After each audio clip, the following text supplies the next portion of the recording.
First Samuel chapter 15. Samuel said to Saul, I am the one the Lord sent to anoint you king over his people Israel. So listen now to the message from the Lord. This is what the Lord Almighty says. I will punish the Amalekites for what they did to Israel when they waylaid them as they came out from Egypt. Now go, attack the Amalekites and totally destroy all that belongs to them. Do not spare them. Put to death men and women, children and infants, cattle and sheep, camels and donkeys. So Saul summoned the men and mustered them at Telen, 200,000 foot soldiers and 10,000 from Judah. Saul went to the city of Amalek and set an ambush in the ravine.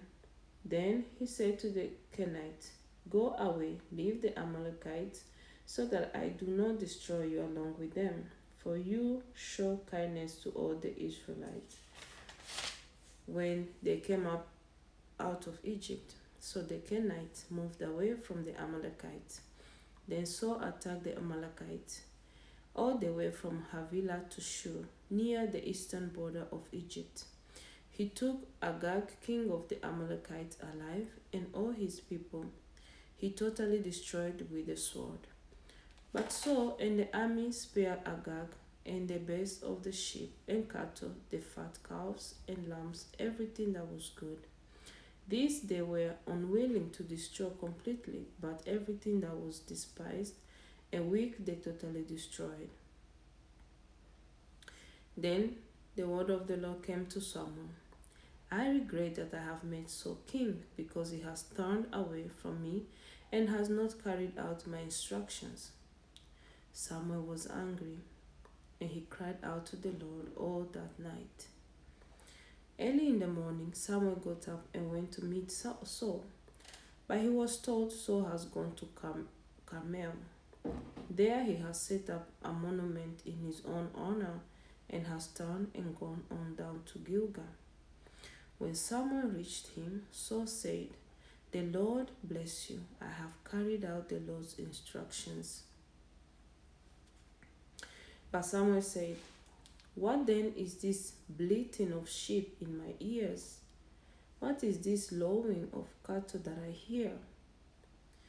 Saul answered, The soldiers brought them from the Amalekites. They spared the best of the sheep and cattle to sacrifice to the Lord your God, but we totally destroyed the rest.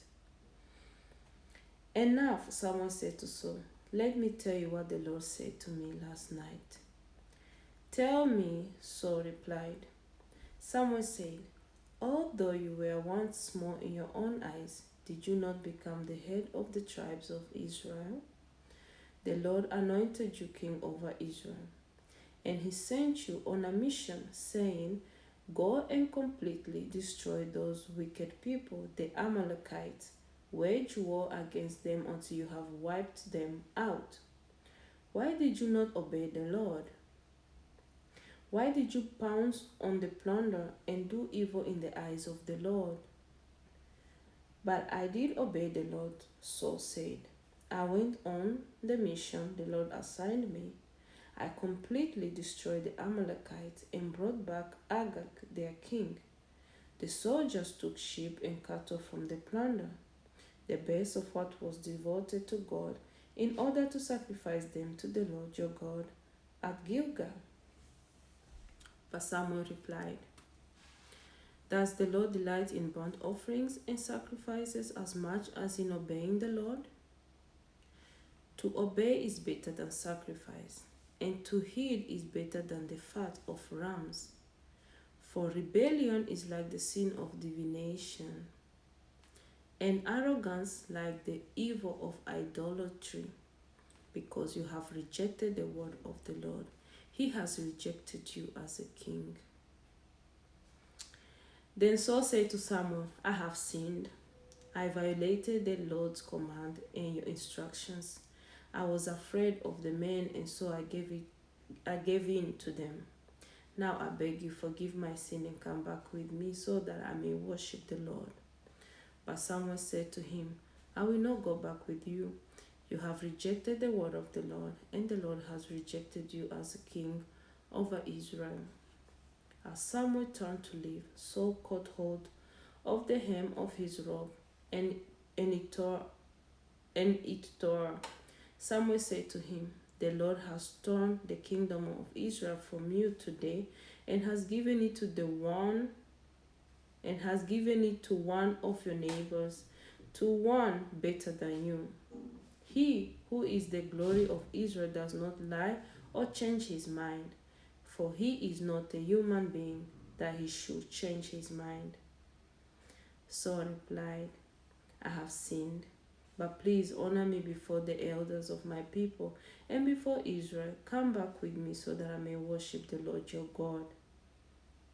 So Samuel went back with Saul, and Saul worshipped the Lord. Then Samuel said, "Bring me Agag, king of the Amalekites." Agag came to him in chains, and he thought, "Surely the bitterness of death is past." But Samuel said, "As your sword has made women childless, so will your mother be childless among women." And Samuel put Agag to death before the Lord at Gilgal. Then Samuel left for Ramah, but Saul went up to his home in Gibeah of Saul. Until the day Samuel died, he did not go to see Saul again, though Samuel mourned for him, and the Lord regretted that he had made Saul king over Israel. Amen.